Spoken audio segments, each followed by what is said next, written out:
ನಮಸ್ತೆ ಎಲ್ರಿಗೂ. Hello my dear students. Last ಕ್ಲಾಸಲ್ಲಿ ನಾವು 6th class science chapter 2 diversity in the living world, ಜೀವಂತ ಜಗತ್ತಿನ ವೈವಿಧ್ಯತೆಗಳು, ಇದರಲ್ಲಿ ಪಾರ್ಟ್ 9 ಮತ್ತು ಪಾರ್ಟ್ 10 MCQ ಕ್ವಶನ್ಸನ್ನು ಡಿಸ್ಕಸ್ ಮಾಡಿದ್ವಿ. ಇವತ್ತು ಅದರದ್ದೇ ಕಂಟಿನ್ಯೂಷನ್ ಕೀ ಆನ್ಸರ್ಸನ್ನು ಡಿಸ್ಕಸ್ ಮಾಡೋಣ. Before going to the class, who are watching my video, please like, share and subscribe my channel, and who are difficult to understand the science for coming for Kannada medium, send this video, it will help them. And who are preparing for CET exam also, it will help these videos. So you have to share who are preparing for CET and competitive exams. Let us come to the point. The first part 9 MCQ answers we will discuss. The first question: in extreme cold conditions, these trees are survive in such conditions are. ತುಂಬ ತೀವ್ರವಾದಂತಹ ಚಳಿ ಇದ್ರೂ ಸಹ ಈ ಕೆಳಗಿನ ಯಾವ ಮರಗಳು ಬದುಕುಳಿಯುತ್ತೆ, survive ಆಗುತ್ತೆ ಅಂತ ಕ್ವಶನ್ ಇತ್ತು. ಅದಕ್ಕೆ ಆಪ್ಷನ್ ಬಂದು option A jackfruit, option B deodar tree, option C banyan tree, option D coconut tree ಇತ್ತು. ಇಲ್ಲಿ ಆನ್ಸರ್ ಬಂದು B, deodar tree. Jackfruit ಅಂದರೆ ಹಲಸಿನ ಮರ, ಬನಿಯನ್ ಟ್ರೀ, ಆಲದ ಮರ, ಕೊಕೊನಟ್ ಟ್ರೀ ಇದೆಲ್ಲ ಚಳಿಗಾಲಕ್ಕೆ ಮತ್ತು ಮರುಭೂಮಿಯಲ್ಲಿ ಬೆಳೆಯುವಂತಹ ಮರಗಳಲ್ಲ. ಈ ದಿಯೋದಾರ್ ಮರ ಏನು ಆಯಾ ಪ್ರದೇಶಕ್ಕೆ ತಕ್ಕಂತೆ ಮರಗಳಿರುತ್ತೆ. ಇದು ಅದರಲ್ಲಿ ಒಂದು ದಿಯೋದಾರ್ ಟ್ರೀ ತುಂಬ ತೀವ್ರವಾದಂತಹ ಚಳಿ ಇದ್ರೂ ಮರುಭೂಮಿನಲ್ಲಿ ಬದುಕುಳಿಯುವ ಒಂದು ಗಿಡ, ಮರ. ಇದು ಬದುಕುಳಿಯುತ್ತೆ. Deodar tree is the answer.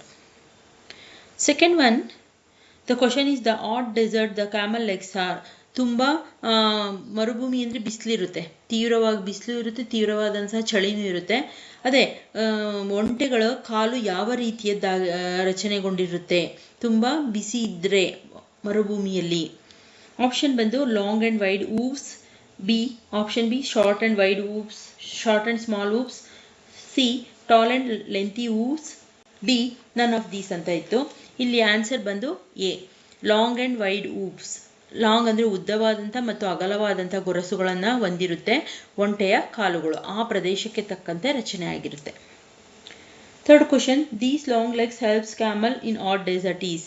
ಈ ರೀತಿ ಉದ್ದವಾದಂತಹ ಕಾಲು ಹೊಂದಿರುವಂತಹ ಒಂಟೆಗಳ ಕಾಲುಗಳು ಹಾಟ್ ಡೆಸರ್ಟಲ್ಲಿ ಯಾವ ರೀತಿ ಉಪಯೋಗಕ್ಕೆ ಬರುತ್ತೆ ಅಂತ ಕ್ವಶನ್ ಇತ್ತು. ಆನ್ಸರ್ ಬಂದು walk on the sandy desert without sinking into the sand, walk on the sandy desert with sinking into the sand, both A and B, none of these ಅಂತ option ಇದ್ದಿದ್ದು. ಇಲ್ಲಿ answer ಬಂದು option A, walk on the sandy desert without sinking into the sand. ಹಾಗಂದರೆ ಅರ್ಥ, ಒಂಟೆ ನಡಿಬೇಕಾದ್ರೆ ಮರಳಿನಲ್ಲಿ, ಆ ಮರಳಿನ ಒಳಗೆ ಕಾಲು ಹೋಗದೆ ಇರೋ ರೀತಿನಲ್ಲಿ, ಒಳಗಡೆ ಸಿಕ್ಕಾಕೊಳ್ದೇ ಇರೋ ರೀತಿನಲ್ಲಿ ಆ ಗೊರಸುಗಳು ಸಹಾಯ ಮಾಡುತ್ತೆ, ಉದ್ದನೆಯ ಗೊರಸುಗಳು. So option A is the answer. Fourth one, in cold desert the camel legs are. Hot ಡೆಸರ್ಟಲ್ಲಿ ಕ್ಯಾಮಲ್ದು legs long and wide hoops ಆಗಿರುತ್ತೆ. ಅಂದರೆ ಮರುಭೂಮಿಯ ತೀವ್ರವಾದಂಥ ಬಿಸಿ ಇರುವಂತಹ ಮರುಭೂಮಿ ಪ್ರದೇಶದಲ್ಲಿರುವ ಒಂಟೆಗಳ ಕಾಲುಗಳು ಉದ್ದ ಮತ್ತು ಅಗಲವಾದ ಗೊರಸು ಹೊಂದಿರುತ್ತೆ.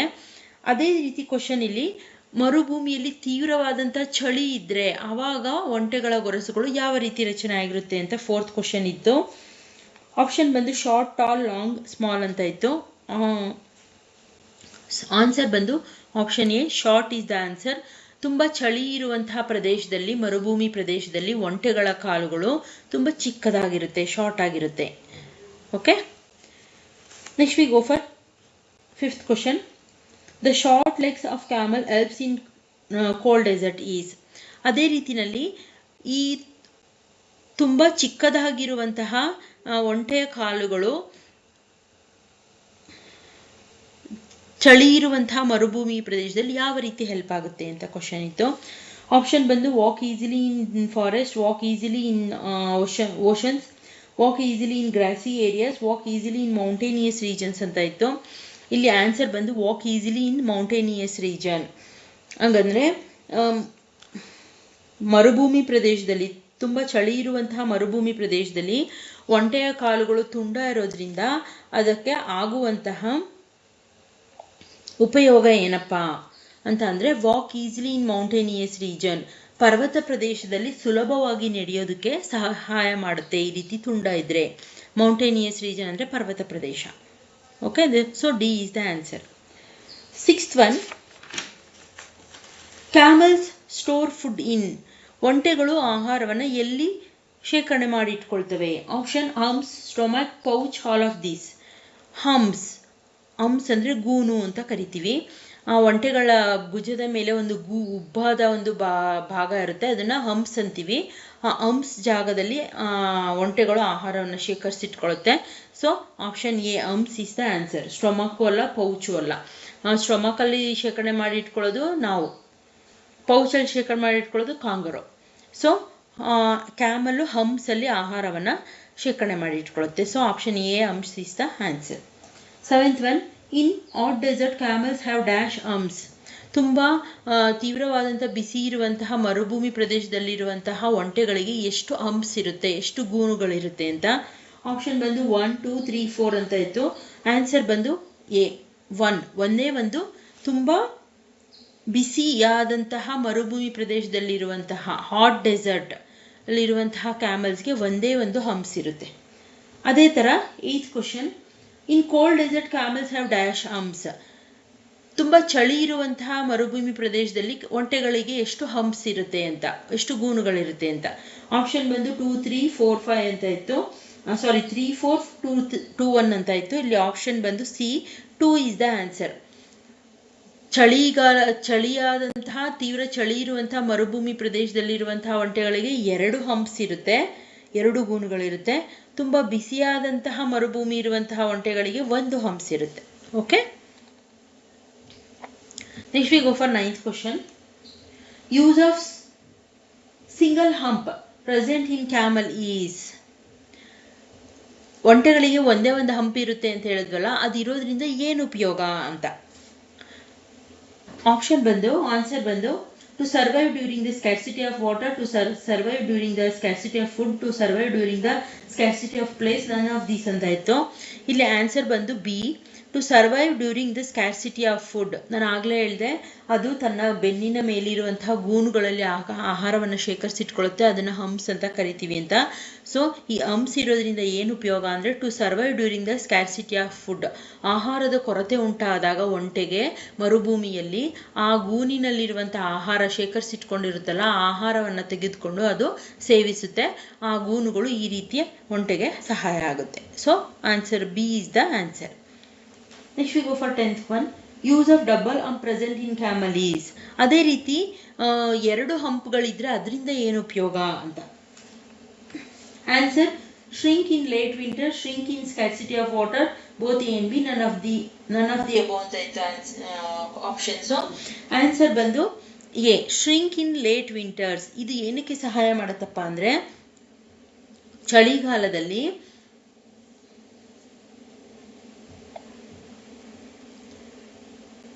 ಚಳಿಗಾಲದ ಸಮಯದಲ್ಲಿ ಅದು ರಕ್ಷಣೆಯನ್ನು ಕೊಡೋದಕ್ಕೆ 2 ಗೂನುಗಳು ಸಹಾಯ ಮಾಡುತ್ತೆ. ಶಿಂಕ್ ಆಗುತ್ತೆ, ಕುಗ್ಗಿ ಅದು ದೇಹಕ್ಕೆ ಶಾಖವನ್ನು ಕೊಡೋದಕ್ಕೆ ಸಹಾಯ ಮಾಡುತ್ತೆ. Next we go for 11th one. How the camel survive in extreme cold conditions in desert. ಒಂಟೆಗಳು ತುಂಬ ತೀವ್ರವಾದಂಥ ಚಳಿ ಇದ್ದಾಗ ಮರುಭೂಮಿಯಲ್ಲಿ ಯಾವ ರೀತಿ ಸರ್ವೈವ್ ಆಗುತ್ತೆ, ತನ್ನನ್ನು ತಾನು ಸಂರಕ್ಷಿಸಿಕೊಳ್ಳುತ್ತೆ, ಬದುಕುಳಿಯುತ್ತೆ ಅಂತ. ಆಪ್ಷನ್ ಬಂದು answer, they have long hair from head to neck, they have long feather from head to leg, they are both A and B, none of the above ಅಂತ ಇತ್ತು. ಆನ್ಸರ್ ಬಂದು A, they have long hair from head to neck. ಅದು ತೀವ್ರವಾದಂಥ ಚಳಿ ಇದ್ರೆ ಮರುಭೂಮಿನಲ್ಲಿ ಒಂಟೆಗಳು ಹೇಗೆ survive ಆಗುತ್ತೆ ಅಂದರೆ, ಅದರ ದೇಹದಲ್ಲಿ ತುಂಬ ಉದ್ದನೆಯ ಕೂದಲು ಇರುತ್ತೆ, ಎಲ್ಲಿಂದ ಎಲ್ಲಿವರೆಗೆ, ತಲೆಯಿಂದ ಕತ್ತಿನವರೆಗೆ ತುಂಬ ಉದ್ದನೆಯ ಕೂದಲಿರುತ್ತೆ. ಈ ಕೂದಲುಗಳು ಆ ಚಳಿಯನ್ನು ತಡ್ಕೊಳ್ಳೋದಕ್ಕೆ ಸಹಾಯ ಮಾಡುತ್ತೆ. ಇದರಿಂದ ಅದು ತನ್ನನ್ನು ತಾನು ಚಳಿಯಿಂದ ರಕ್ಷಿಸಿಕೊಳ್ಳುತ್ತೆ. They have long hair from head to neck, ತಲೆಯಿಂದ ಕತ್ತಿನ ಭಾಗದವರೆಗೆ. ಓಕೆ, ತಲೆಯಿಂದ ಕಾಲ್ವರೆಗೂ ಇರೋದಿಲ್ಲ, ಬರೀ ತಲೆಯಿಂದ ಕತ್ತಿನ ಭಾಗದವರೆಗೆ ಕೂದಲಿರುತ್ತೆ. ಇದರಿಂದ ಅದು ಚಳಿಯಿಂದ ತನ್ನನ್ನು ತಾನು ಸಂರಕ್ಷಿಸಿಕೊಳ್ಳುತ್ತೆ. Next question 12th one. How camel survive in desert without drinking much water.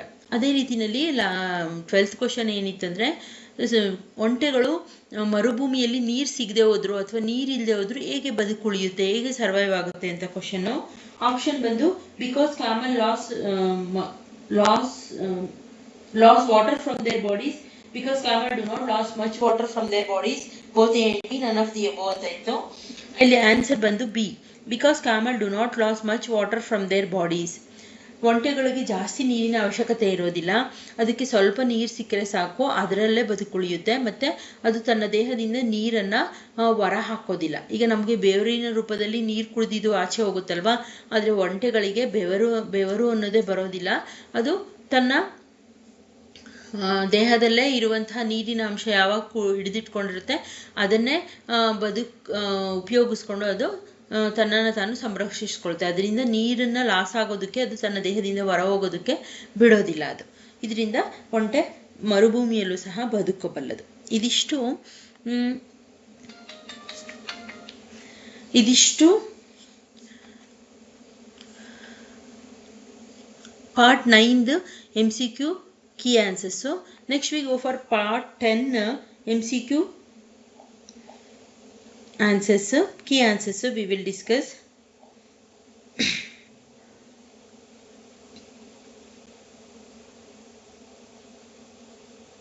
Okay, part 10, first question. Where we see in these rhododendrons plants, rhododendrons plants ಅನ್ನು ನಾವು ಎಲ್ಲಿ ನೋಡ್ತೀವಿ, ಎಲ್ಲಿ ಕಂಡು ಬರುತ್ತೆ ರೋಡೋಡೆಂಡ್ರಾನ್ ಪ್ಲಾಂಟ್ಸ್ ಅಂತ? ಆಪ್ಷನ್ ಬಂದು Sundarban forest, option B Nilgiri forest, option C Assam forest, option D all of this ಅಂತ ಇತ್ತು. ಇಲ್ಲಿ ಆನ್ಸರ್ ಬಂದು ಆಪ್ಷನ್ ಬಿ ನೀಲಗಿರಿ ಫಾರೆಸ್ಟ್. ನೀಲಗಿರಿ ಕಾಡುಗಳಲ್ಲಿ ನಾವು ಈ ರೋಡೋಡೆಂಡ್ರಾನ್ಸ್ ಪ್ಲಾಂಟ್ಸ್ ಅನ್ನ ನೋಡ್ಬೋದು. Okay, second one, the special features that enable plants and animals to survive in a particular region are called. Second question, ನಾವು ಒಂದು ವಿಶಿಷ್ಟವಾದಂತಹ ಗುಣಲಕ್ಷಣವನ್ನ ಸಸ್ಯಗಳು ಮತ್ತು ಪ್ರಾಣಿಗಳು ಹೊಂದಿದ್ರೆ ಅದು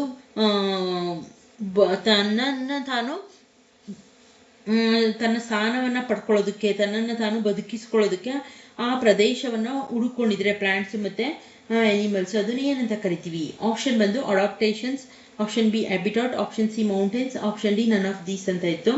ಇಲ್ಲಿ ಆನ್ಸರ್ ಬಂದು ಅಡಾಪ್ಟೇಷನ್. ಒಂದು ವಿಶಿಷ್ಟವಾದಂತಹ ಜಾಗವನ್ನು ಹೊಂದಿದ್ದು, ಒಂದು ವಿಶಿಷ್ಟವಾದಂತಹ ಗುಣಲಕ್ಷಣ ಹೊಂದಿರುವಂತಹ ಸಸ್ಯ ಮತ್ತು ಪ್ರಾಣಿಗಳನ್ನ ಏನಂತ ಕರಿತೀವಿ? ಅಡಾಪ್ಟೇಷನ್ಸ್, ರೂಪಾಂತರಗಳು ಅಂತ ಕರಿತೀವಿ. Okay, option A is the answer. Third question, habitat means, habitat ಅಂದ್ರೆ ಏನು? ಆನ್ಸರ್ ಬಂದು the place where birds and animals leaves, the place where plants and animals leaves, the place where insects and birds leaves, ನನ್ of these ಅಂತ ಇತ್ತು option. Answer ಬಂದು B, the place where plants and animals leaves.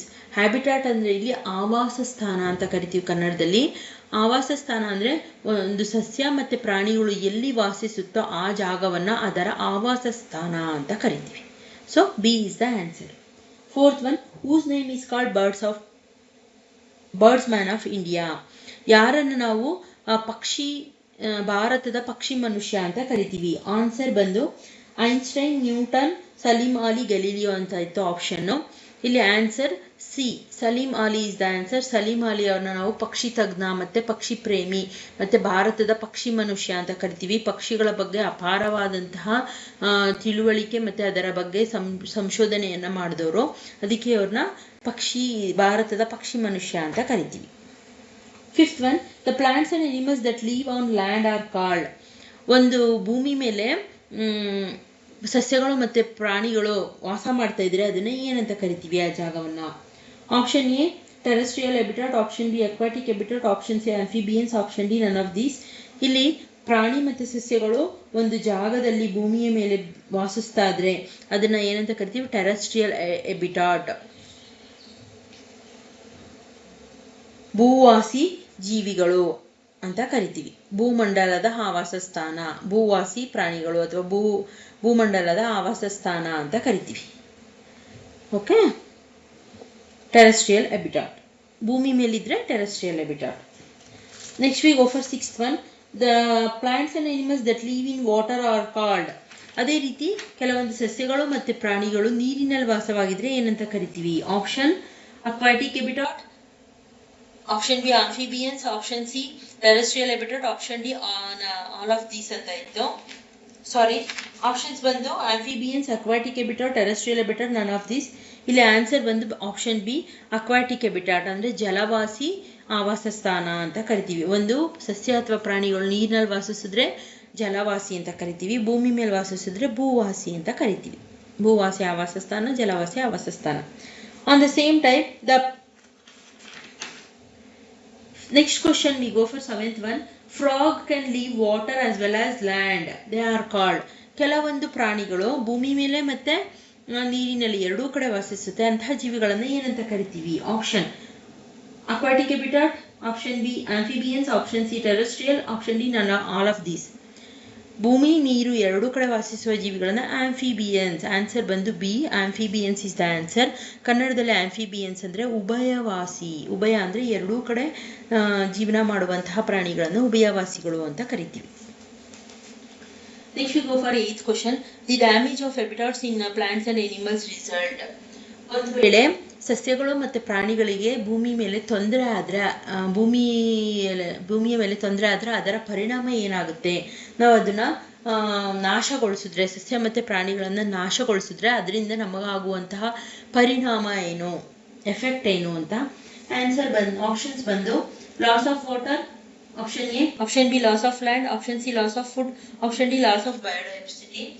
Answer ಬಂದು D, loss of biodiversity. ಹಾಗಂದ್ರೆ ಏನರ್ಥ?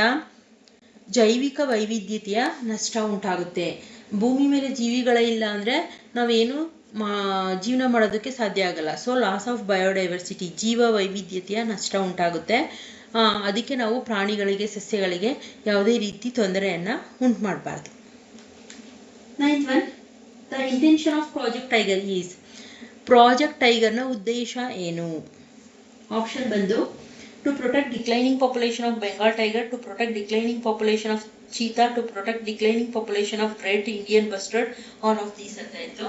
Answer ಬಂದು 9th one A, to protect declining population of Bengal tiger. ಅಂದರೆ ನಶಿಸುತ್ತಿರುವಂತಹ ಅಥವಾ ಕಡಿಮೆಯಾಗುತ್ತಿರುವ ಟೈಗರ್ಗಳ, ಬೆಂಗಾಲಲ್ಲಿ ಕಡಿಮೆಯಾಗುತ್ತಿರುವಂತಹ ಅಥವಾ ಇಡೀ ನಮ್ಮ ಭಾರತದಲ್ಲಿ ಕಡಿಮೆಯಾಗುತ್ತಿರುವಂತಹ ಹುಲಿಗಳ ಸಂತತಿಯನ್ನು ಹೆಚ್ಚಿಸೋದು ಈ ಪ್ರಾಜೆಕ್ಟ್ ಟೈಗರ್ನ ಉದ್ದೇಶ.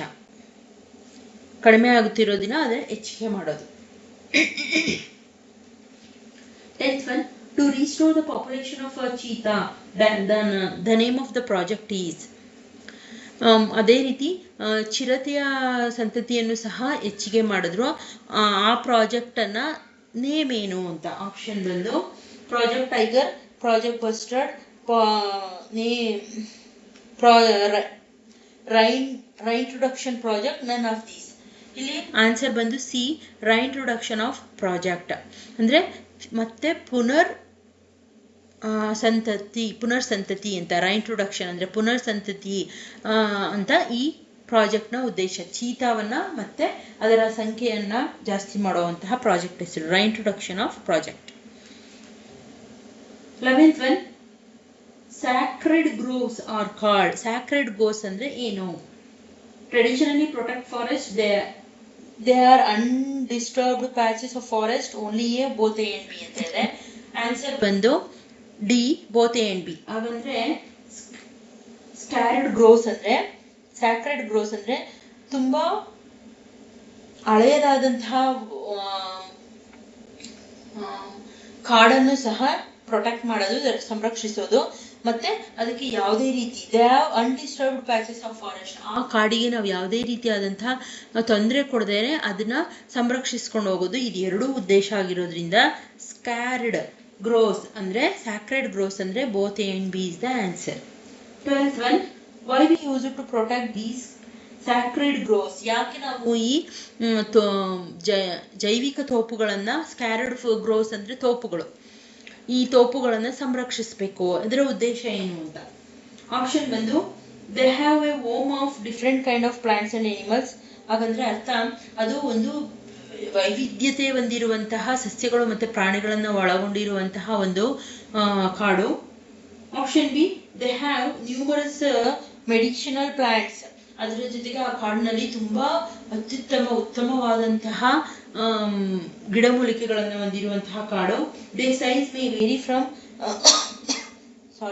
quite small and very large. ಮತ್ತೆ ಅದರ ತೋಪುಗಳು ತುಂಬ ಜಾಸ್ತಿನೂ ಹೋಗ್ಬೋದು, ದಿನಕ್ಕೆ ಅದರ ಸಂಖ್ಯೆ ಹೆಚ್ಚಾಗ್ತಾ ಹೋಗ್ಬೋದು. ಅದನ್ನು ಹೊಂದಿರುವಂತಹ ಒಂದು ಪಳೆಯುಳಿಕೆಯ ಒಂದು ತೋಪು. ಈ ಮೂರು ಆಪ್ಷನ್ಸ್, ಸಿ ಆಪ್ಷನ್ ಡಿ ಬಂದು all of the above. So ಇವೆಲ್ಲ ಗುಣಲಕ್ಷಣಗಳನ್ನು ಹೊಂದಿರೋದ್ರಿಂದ ಆನ್ಸರ್ ಬಂದು all of the above. D is the answer.